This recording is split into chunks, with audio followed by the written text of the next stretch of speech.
Hello friends, today you're learning about some of the metric units of length. The first one is the most common one, centimeter. It's abbreviated cm.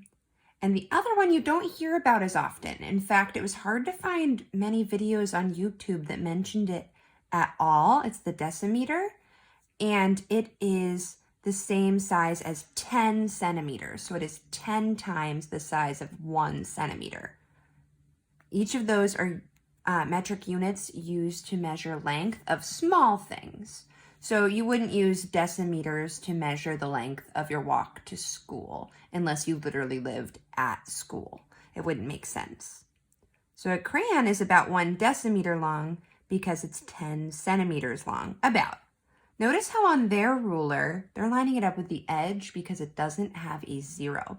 If your ruler has a 0 on it, you align your object up with the 0, not with the edge, okay? Now let's see. The width of a large paper clip is about 1 centimeter. And then here's a little key for you to help you out. I'm scanning this page to help you out on your work. So really, all you need to know in order to do your workbook page today is how to multiply by 10. All right, so you'll have some problems that are similar to the problems inside of our math book here. Okay, so you'll have to decide if a certain number of decimeters is greater than, less than, or equal to a certain number of centimeters. Okay, so I know that this number of decimeters, 4 decimeters times 10. 4 times 10 is 40. So then I know that 4 decimeters would be equal to 40 centimeters. There are 43 centimeters here. So I know that, sorry, I have a, okay, now the siren has gone by.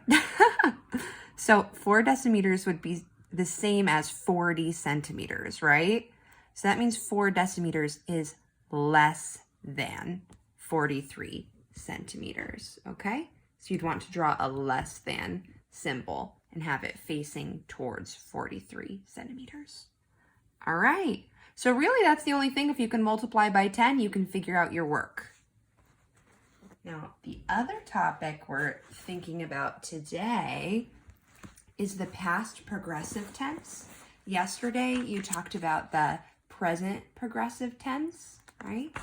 So today we're bopping back over to the past progressive tense. Oh my goodness. All right. So a verb in the past progressive tense tells what was happening in the past. This tense is formed with was or were in the present participle. So was clapping, right? So you're taking one of these past tense helping verbs, okay?